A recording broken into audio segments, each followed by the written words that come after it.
If we were to have a mission in the game space, it's that we want to bring the player to make them a participant in the narrative.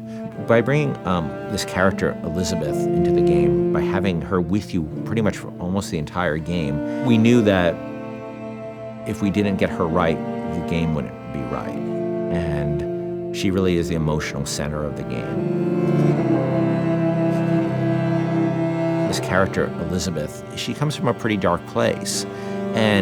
But she's also got an incredible amount of enthusiasm for life. And when we found Courtney, I think we found somebody who could do both. I don't dance. Come on, let's go. Why? What could be better than this? It's so complex. I mean, you're talking about really trying to bring forth all the complexities of human nature that impact us because you're having to use only your voice to convey your entire, the character and what you're trying to portray. You have to put your entire body into it. So there are times when I'm doing voiceover work and I'm literally drenched in sweat because my body is working so hard.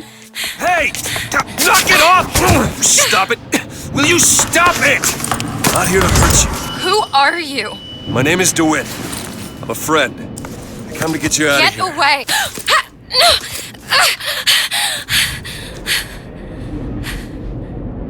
Are you real? It's not these one-note emotions, and I think that's what was so important to us as a collaborative team, to be really putting forth a narrative that was strong and that was complex and that was, reflective of how deep and the myriad of emotions that the human beings experience. She really had a sense of telling a story and having a conversation with no words. If you're watching a silent film, you understand what's going on and you don't need words. We saw her and Sean's like, by the way, this is the girl. I'm like, oh yeah, that's the girl, absolutely. I had to really rely on my imagination and rely on what I was being told by, the director.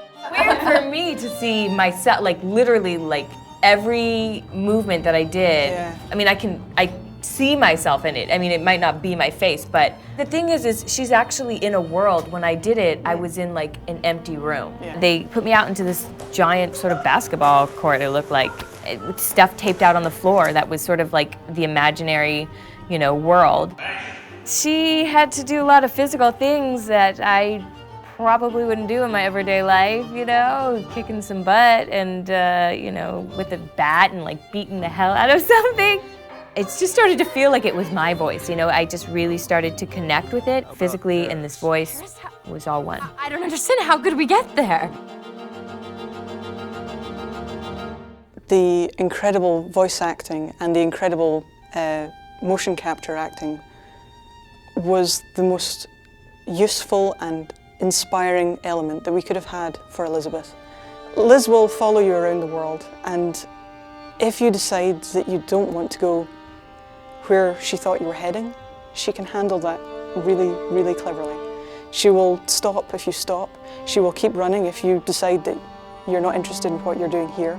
She will be by your side no matter what you end up doing. The moment you come up against a character who's just sort of standing there, or behaves robotically, or behaves in a way that is so alien to what you'd expect out of a human being, you just shut them off. And you just say, oh, they're just a video game character. I don't need to worry about feeling anything about them. And so we tried a lot of things. We tried to make Liz have emotions so that she can react to things in the world and things that you do. For example, we might say that Liz will feel comfortable leaning against this wall, but she'll do so with her arms crossed.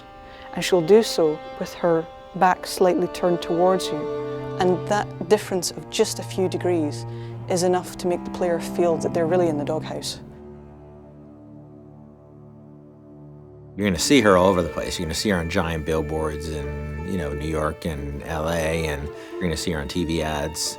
I said, okay, well, if we're going to find a person to play Elizabeth, I think we already have that person. Еще один из самых первых вариантов Элизабет, я сказала, боже мой, это же я должна ее сделать. В один прекрасный день мне пришло сообщение на Facebook от Кена Левина о том, что у них есть ко мне предложение, от которого я не смогу отказаться, просьба связаться по электронной почте. И, соответственно, вокруг меня все суетились, чего-то хотели, потом сказали, так, все, начинаем работать, посадили меня на стул, сказали просто сиди, смотри прямо в одну точку. И опять начали вокруг меня бегать, снимая с меня скан лица. Я думаю, ну ладно, что, окей, хорошо. Я с этим справлюсь, а потом меня вдруг начали мучить, говорить, смейся, плачь, делай одухотворенное лицо, делай удивленное лицо. And all of a sudden we found this great character who existed in the space between the real world and the world of BioShock Infinite. There was a moment where we had people coming up to us and saying, Liz is awesome. I have a story to tell you about. And it was, everybody had their own unique stories because she was just doing systemic things. They could do the same thing twice. I actually get people telling me things that there's no way I could know about. Like, say there's one of the combats kicking off and they're having this incredible moment where they're running around the place and smashing someone in the face and blowing someone else up with a shotgun, and they've suddenly, a huge big boss man comes up and they just go click.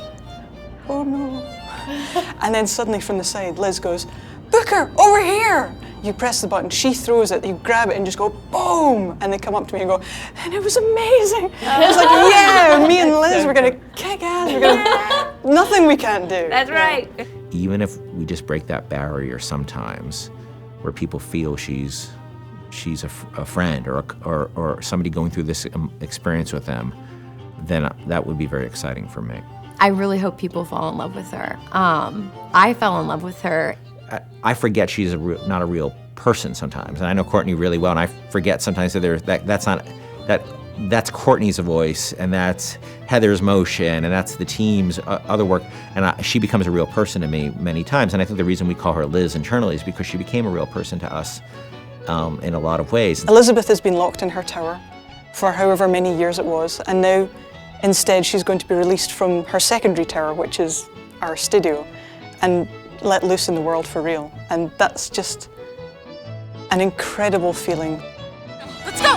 Come on, let's go! Come